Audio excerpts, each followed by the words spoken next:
देवभूमि में पीएम मोदी का शंखनाद, दूर दूर तक और देर तक सुनी जाएगी गूंज। प्रधानमंत्री ने दिया कुछ खास संदेश। इजराइल में फंसे उत्तराखंड के 2 नागरिकों को सुरक्षित लेकर पहुंचा विमान। दोनों नागरिकों का सरकार ने का जताया आभार। उत्तराखंड परिवहन निगम के कर्मचारियों की छुट्टियां 30 नवंबर तक रद्द। मंडल प्रबंधक, उप महाप्रबंधक, सहायक महाप्रबंधकों को भेजा गया पत्र। राजाजी और कॉर्बेट में शिकारी पक्षियों पर अध्ययन को मिली अनुमति। पार्क पर लगाए जाएंगे सैटेलाइट टैग। परिवहन मंत्रालय ने दी मंजूरी।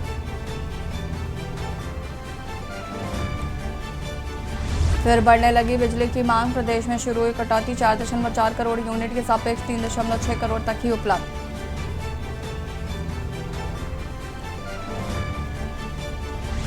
पहाड़ से मैदान तक पारा गिरने से बढ़ने लगी ठंड। ऊंचाई वाले इलाकों में जमने लगा पाला।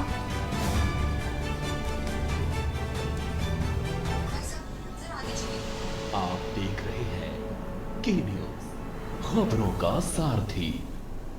नमस्कार, खबर उत्तराखंड में आप सभी का स्वागत है। मैं हूं आपके साथ यशी शुक्ला। रुक करेंगे खबरों का। उत्तराखंड में घरेलू बार लाइसेंस का विरोध होने पर आबकारी विभाग को इस व्यवस्था पर रोक लगानी पड़ी। इस संबंध में आबकारी आयुक्त हरिचंद्र सेमवाल की ओर से रोक के आदेश जारी कर दिए गए हैं।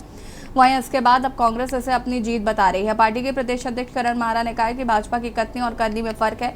भाजपा अपराधियों को संरक्षण और देवभूमि को शराब प्रदेश बनाने के मकसद से यह नियम लाया गया था, लेकिन कांग्रेस के दबाव से इस आदेश को मजबूरन रद्द करना पड़ा।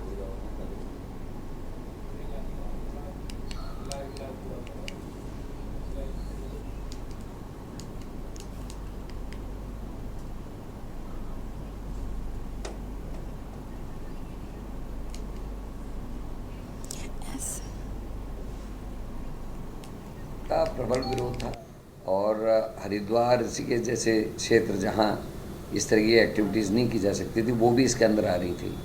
और 50 बोतल अगर आदमी घर में रखेगा तो एक मिनी बार तो मोहल्ले में खुल ही जाएगा। तो निश्चित ही ये अपराधियों को संरक्षण देने वाला एक कानून था, शराब प्रदेश बनाने का एक कानून था, देवभूमि को शराब में डुबाने का एक प्रयास था। जैसे इन्होंने पहले मोबाइल वैन से शराब भेजने की बात की थी। तो बीजेपी की कथनी और करने में फ़र्क है। और मुझे खुशी है इस बात की कि कांग्रेस के संगठनों के विरोध के बाद बीजेपी सरकार को अपने पांव पीछे खींचना पड़े। खबर हल्द्वानी से, जहां पर उत्तराखंड ग्रामीण बैंक क्षेत्रीय कार्यालय हल्द्वानी की शाखा तल्ली मेमोरी के अंतर्गत एक वित्तीय जागरूकता कार्यक्रम का आयोजन किया गया। इस कार्यक्रम का आयोजन वित्त मंत्रालय के आदेश पर किया गया। इस कार्यक्रम में जन जागृति स्वयं सहायता समूह की अध्यक्ष मीनाक्षी पांडे, सचिव मंजू कपिल सहित अन्य महिलाओं ने भाग लिया। कार्यक्रम को संबोधित करते हुए बैंक के सहायक महाप्रबंधक के.एम. शर्मा ने महिलाओं को आत्मनिर्भर बनाने हेतु बैंक की तरफ से चलाई जा रही योजनाओं की जानकारी दी है। ग्रामीण बैंक से मेरे समूह का खाता है। मैं नगर निगम से रजिस्टर्ड स्वयं सहायता समूह जन जागृति स्वयं सहायता के अध्यक्ष हूँ मीनाक्षी। सर, मैं ये ग्रामीण बैंक से मेरे समूह का खाता है और नगर निगम द्वारा हमको हर क्षेत्र में काम करने के लिए स्टॉल प्रोवाइड किए जाते हैं और हमको वहाँ से ये प्रोडक्ट बनाने के लिए और अदर चीज़ों के लिए हम लोग को वहाँ से भी लोन मिलता है। रही वहाँ से अगर पास हो जाता है हमारा लोन तो हमें ग्रामीण बैंक से वो लोन मिलता है। हमको यहाँ जितनी भी महिलाएं थी सब स्वयं सहायता से जुड़ी थी, उसमें नगर निगम और ग्रामीण बैंक द्वारा डीआईसी द्वारा हम लोग को जैसे बैंक से लेने वाले ऋण और बैंक से जो जितने भी योजनाएं हैं जिससे हम सभी महिलाओं को फायदा हो वो लोनों के बारे में जानकारी दी गई। द्वारा सभी बैंकों में वित्तीय साक्षरता शिविर आयोजन करने के निर्देश दिए गए हैं। इसी उपलक्ष्य में हमारी तल्ली जोरी शाखा द्वारा, तल्ली बमोरी शाखा द्वारा आज एक वित्तीय साक्षरता का आयोजन किया गया, जिसमें क्षेत्र की महिलाओं ने प्रतिभाग किया और बैंक की विभिन्न योजनाओं की जानकारी दी गई। पहला वेटलैंड संरक्षण रिजर्व इन दिनों खास विदेशी मेहमानों की नवाजी में जुटा हुआ है और ये मेहमान हजारों मील का सफर तय करके यहाँ पहुंचे। प्रवासी साइबेरियन बर्ड संख्या में भी इजाफा हो रहा है। यहाँ आने वाले पर्यटकों के लिए साइबेरियन पक्षियों को देखना किसी सपने से कम नहीं है। दूर दूर से लोग यहाँ पर आ रहे हैं। यही वजह कि पक्षियों की आमद होते ही ये वैलेंटेड पर्यटकों से गुलजार होना शुरू हो जाता है।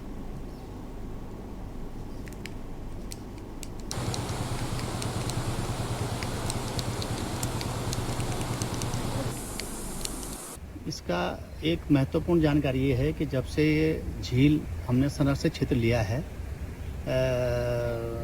14/8/2005 से। तो उसके बाद यहाँ पे जो है एक तो पानी बहुत साफ रहता है और दूसरी बात यह है कि पानी लगातार बहता है और उस बहने से जो है जितने भी पक्षी आते हैं उनके लिए पर्याप्त यहाँ पे भोजन है और साफ सुथरा रहता है। एक तो मुख्य कारण ये है जो विदेशी पक्षी आते हैं उनके लिए पर्याप्त भोजन यहाँ मिलता है। दूसरा जो है यहाँ पे हम लोग उन पक्षियों को संरक्षण के लिए अपने पूरा स्टाफ, पूरा वन विभाग के अधिकारियों द्वारा जो निर्देश दिए जाते हैं उन पे हम इनका 24 घंटा इस पे जो है सुरक्षा के दृष्टिकोण से गश्त करते रहते हैं।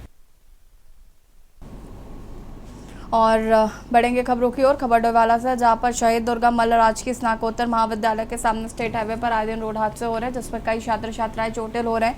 बीते दिन ही महाविद्यालय की 3 छात्राएं स्कूटी सवार की चपेट में आ गई, जिसमें एक छात्रा गंभीर रूप से घायल हो गई। छात्रा का उपचार नजदीकी अस्पताल में चल रहा है। कॉलेज गेट के सामने हो रहे सड़क हादसे से नाराज छात्र ने NSUI संगठन के बैनर तले कॉलेज गेट पर प्रदर्शन कर दुर्घटनाओं पर रोक लगाने के लिए सड़क पर स्पीड ब्रेकर लगाने की मांग की है।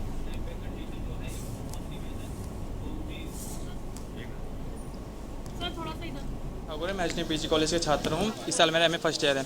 हमसे HDM से यही मांग है कि जल्द से जल्द अगर हमारे कॉलेज के बाहर स्पीड ब्रेकर नहीं बनता है तो हम आंदोलन पे उतर आएंगे, क्योंकि इस घटना से कल ही प्रेजेंट में हमारी कॉलेज की छात्राएं का एक्सीडेंट हुआ है जो रोड क्रॉस करी थी। अगर स्पीड ब्रेकर बनता हमारे कॉलेज के बाहर तो ये दुर्घटना नहीं होती। और सांसद खेल प्रतियोगिता कार्यक्रम में अमेठी में मुख्यमंत्री योगी आदित्यनाथ क्या कुछ कहना सुन लेते हैं। लोक परंपरा, लोक संस्कृति, लोक गायन, वादन, इन सभी कार्यक्रमों को आगे बढ़ाया था। कितना बेहतरीन संवाद था। लोग अनुभवी, यानी लोगों को पता ही नहीं था कि इतनी बड़ी प्रतिभाएं हमारे गांवों में, हमारे कस्बों में छुपी हुई हैं, लेकिन उनको प्रोत्साहन नहीं हो पाता था। और यह कार्यक्रम भी आपके यहाँ बहुत शीघ्र होने जा रहा है। और मैं आह्वान करूंगा अमेठी वासियों से कि इसमें नई प्रतिस्पर्धा को आगे बढ़ाने की आवश्यकता है। प्रतिस्पर्धा इस दृष्टि से आप देखते होंगे शादी ब्याह के समय आज भी माताएं बहनें वहां पे लोक परंपरा के अनुसार अपना गायन करती है, अपने अनुसार उस परंपरा को आगे बढ़ती है, बढ़ाती है। ऐसे ही विभिन्न प्रकार के पर्व और त्योहारों के समय भी गांव में विभिन्न प्रकार के आयोजन होते हैं। इन कार्यक्रमों को अगर हम आगे बढ़ाने का कार्यक्रम करेंगे, एक मंच मिलेगा, तो इसमें डबल इंजन की सरकार भी सहभागी बनकर के उसे प्रोत्साहन देगी, उसको आगे बढ़ाने का कार्य करेगी, उसे हर प्रकार का सपोर्ट करेगी। आज जो एक कार्यक्रम हुए हैं, ये इस प्रकार की इसका एक मैसेज भी है कि लोगों के मन में खेलों के प्रति एक रुचि है। लोग खेलकूद के कार्यक्रम के साथ जुड़ना चाहते हैं, उसका हिस्सा बनना चाहते हैं। और उसका परिणाम है कि आज खेल का मैदान गांव-गांव में बने, इसके लिए भूमि आरक्षित हो, इसके लिए जो भी अन्य प्रयास होने चाहिए उन प्रयासों के साथ जुड़ना। ब्लॉक स्तर पर मिनी स्टेडियम का निर्माण हो, खेल उत्तर प्रदेश का खेल विभाग इन कार्यक्रमों के साथ जुड़ना चाहता है। हर जनपद में एक स्पोर्ट्स सेंटर भारत सरकार की मदद से स्थापित करने का कार्यक्रम, अगर हम इस कार्यक्रम के साथ जुड़ते हैं, इसका भी लाभ हमें प्राप्त होगा।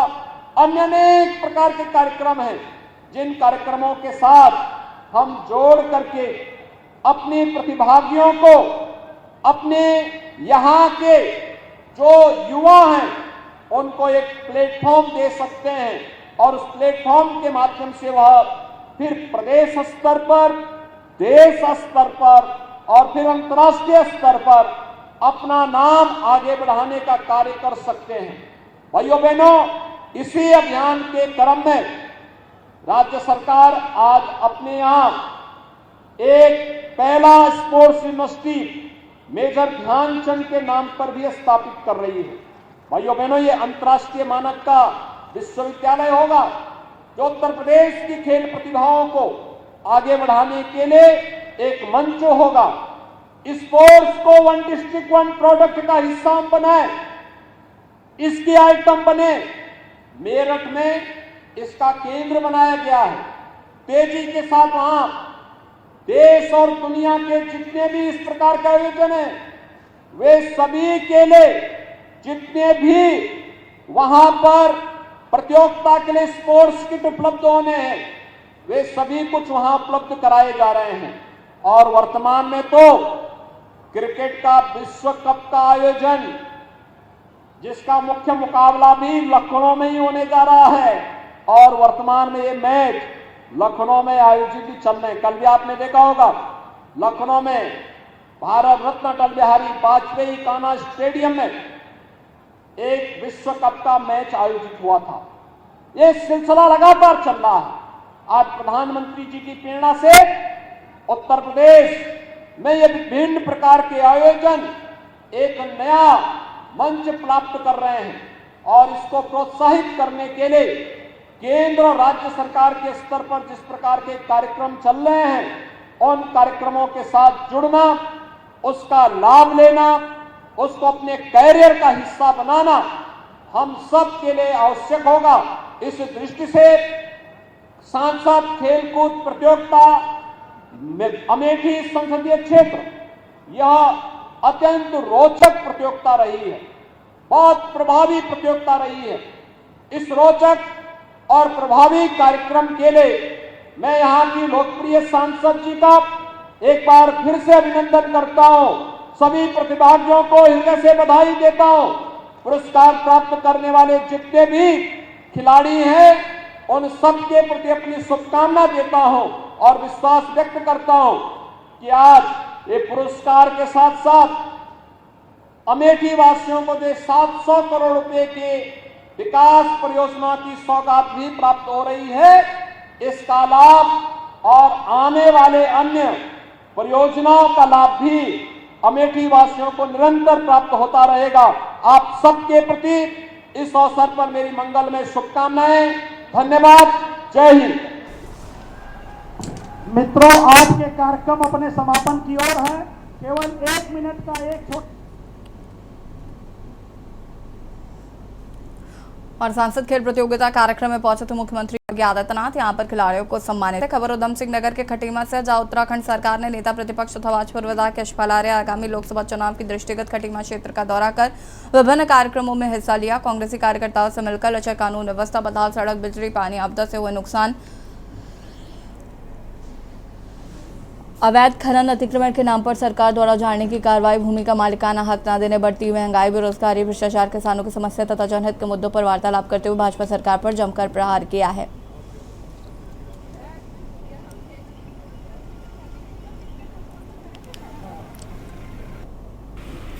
किसानों के साथ जाति और जो सरकार द्वारा किए जा रहे हैं, उन्होंने कहा था कि हम 2022 से किसानों की इनकम को दुगना करेंगे, लेकिन दुगना करने के बजाय आज जो हमारे काश्तकार, छोटे काश्तकार हैं, मझोले काश्तकार हैं, सरकार की नीति और नियत की वजह से उन्हें भारी नुकसान उठाना पड़ रहा है।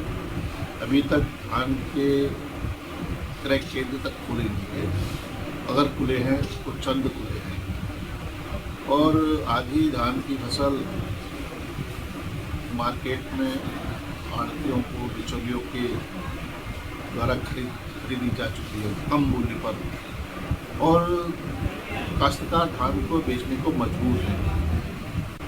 जो अधिकारी बेलगाम हो चुके हैं, अगर सरकार ने निर्देश दिए हैं तो अधिकारियों की मिली भगत रही है तो उनके खिलाफ क्या कार्रवाई होगी। देहरादून से, जहां राजभवन में आईटी और एआई के माध्यम से पारदर्शिता एवं जवाबदेही सुनिश्चित किए जाने के उद्देश्य से इन्वेंट्री मैनेजमेंट सिस्टम तैयार किया गया। राज्यपाल लेफ्टिनेंट जनरल गुरमीत सिंह के निर्देशन में तैयार किए गए इन्वेंट्री मैनेजमेंट सिस्टम में राजभवन देहरादून और राजभवन नैनीताल में मौजूद सामान की सूची तैयार कर उनमें QR कोड लगाया गया। इस QR कोड को स्कैन करने पर उस सामान या इन्वेंट्री का पूरा जानकारी आ जाएगी। QR कोड में इन्वेंट्री के प्रारंभ से लेकर निष्प्रयोजन तक की जानकारी उपलब्ध होगी। सिस्टम के माध्यम से मैनुअल स्टॉक भरने की जरूरत नहीं पड़ेगी।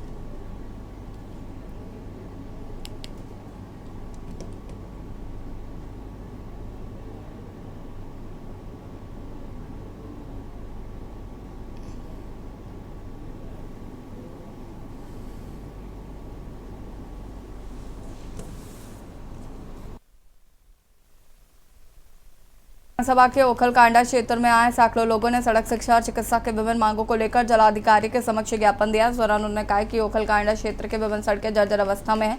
काठगोदाम से हेड़ा खान मोटर मार्ग 1 साल से नहीं बन पाया। इसके अलावा स्वास्थ्य क्षेत्र में लापरवाही की वजह से 4 मौतें हो चुकी हैं और लोगों को भारी परेशानी उठानी पड़ रही है।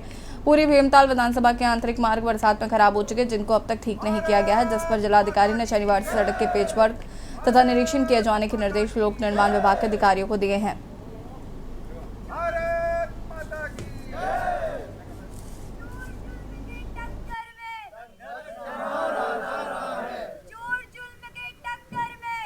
देखिए, हमारा तय था कि जिलाधिकारी कार्यालय और कमिश्नर कार्यालय का हम घेराव करेंगे और जिलाधिकारी जी ने सार्थक पहल करके हमको वार्ता के लिए बुलाया और सारे ओखलकांडा ब्लॉक और भीमताल विधानसभा हेड़ा खान क्षेत्र के विशेष तौर से लोगों का इसमें बहुत बड़ा योगदान रहा है। और सड़क, शिक्षा और स्वास्थ्य 3 बड़े मुद्दे हैं। 1 महीने में 4 मौतें स्वास्थ्य विभाग की लापरवाही से हो रही है। हेड़ा खान सड़क पिछले 1 साल से आप देख रहे हैं कि उसमें नेता लोग जाते हैं, विशेष तौर से विधायक और सांसद जी पर मैं कहना चाहता हूं कि वो फोटो खिंचाते हैं। उन्होंने फोटो का सेंटर बनाया। जब भी जनता जागरूक होने की कोशिश करते हैं वो कहते हैं हमने काम करा दिया, लेकिन धरातल पे 1 साल से कुछ उस सड़क पर नहीं हुआ। कि कुछ विलेजेस के लोग जो हैं वहाँ की सड़क की, बिजली, पानी, शिक्षा, स्वास्थ्य वगैरह की समस्याओं के लिए उनका एक प्रतिनिधि मंडल यहाँ पर आया था। तो मुख्य रूप से उनकी जो समस्या थी वो हेड़ा खान रोड की जो स्थिति खराब हुई है उसको लेकर थी। उसमें पीडब्ल्यूडी प्रांतीय खंड और पीडब्ल्यूडी भवाली के 2 पैच हैं। पीडब्ल्यूडी जो उसमें काम कर रही है वहाँ एक खतरनाक पैच जो डेवलप हो गए हैं, उनके वैकल्पिक जो संरेखण बनाए जाने हैं उन पर काम चल रहा है, जिसका वन भूमि हस्तांतरण प्रस्ताव भारत सरकार के स्तर पर है। प्रथम बार आयोजित 7A साइड फुटबॉल टूर्नामेंट की शुरुआत 14 अक्टूबर से होगी। वही संध्या स्कूल के प्रधानाचार्य प्रवीण रौतेला ने बताया कि इस बार टूर्नामेंट में 26 टीमें प्रतिभाग करेंगी, जो कि नॉकआउट लेवल पर टूर्नामेंट खेला जाएगा। ये टूर्नामेंट प्रत्येक वर्ष खेला जाएगा, जिससे प्रत्येक पब्लिक स्कूल के बच्चे प्रतिभा करेंगे और उनकी खेलों में रुचि बढ़े। इसके लिए प्रतियोगिता का आयोजन किया जा रहा है।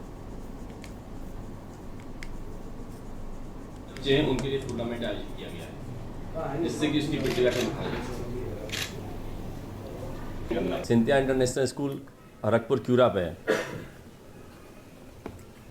एक टूर्नामेंट आयोजित करना जा रहा है, जो सिंथिया 7A साइड के नाम से है, जिसमें 7 खिलाड़ी प्रतिभाग करेंगे और यह 14 अक्टूबर से शुरू होगा और 16 अक्टूबर को इसका समापन होगा। और वर्तमान में इसमें 26 टीमें प्रतिभाग कर रही हैं और यह नॉकआउट बेस पे खेला जाएगा। इसकी जो समय सीमा है 15 मिनट का एक हाफ होगा, दूसरा 15 मिनट का और 5 मिनट का उसमें इंटरवल पीरियड दिया जाएगा। परिसर में गुरुवार से कच्ची आढ़तियों ने धान खरीद शुरू की है। तहसीलदार जगमोहन त्रिपाठी ने धान खरीद शुरू कराई। पिछले 2 दिनों से तहसीलदार धान खरीद शुरू कराने में जुटे थे। गुरुवार को 5 कच्चे आढ़ती धान खरीद के लिए पहुंचे। तहसीलदार और कच्चे आढ़तियों को कोड आवंटित कराने के लिए SMO को RFSC कार्यालय पहुंचकर कोड आवंटित करने के निर्देश दिए ताकि धान खरीद में तेजी आ सके।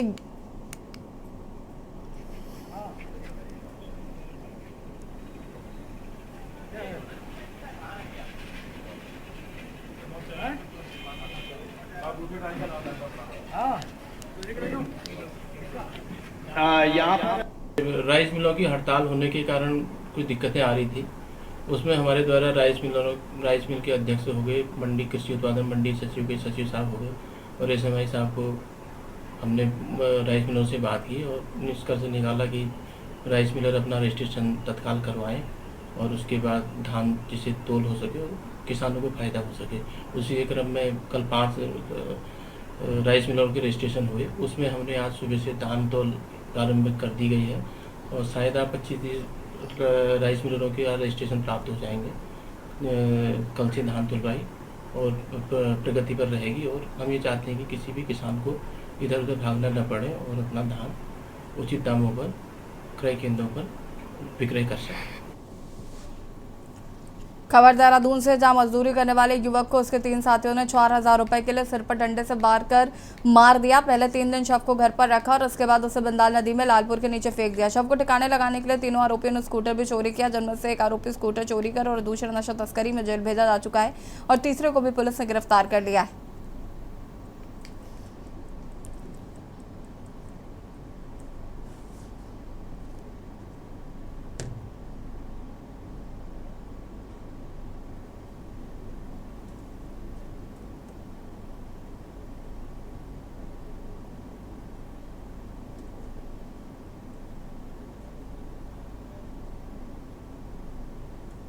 जो ट्रेल जो हमारी इन्वेस्टिगेशन में चल रही थी कि फर्जी रजिस्ट्रियाँ हमें अंदर से जो आई स्टैंड द्वारा जो शिकायतें जो लोगों को प्राप्त हो रही है उस शिकायतों के आधार पर कार्यों को खबर सितारगंज से है, जहां पर ढाबे पर फायरिंग करने वाले 25,000 के नामी बदमाश को पुलिस ने बॉर्डर क्षेत्र से गिरफ्तार कर लिया। आरोपी के पास से फायरिंग में प्रयुक्त वाहन तमंचा बरामद किया गया। बता दें कि यूपी के ग्राम बरहनी में बोधे पार्टी में हुए विवाद के बाद हथियारों से लैस बदमाशों ने 30 सितंबर की रात को ढाबे पर अंधाधुंध फायरिंग कर 4 लोगों को घायल कर दिया था। हमले में ढाबा स्वामी सत्येंद्र सिंह, मोहट सिंह, सर्वजीत सिंह और नाम सिंह को छर्रे लगे थे।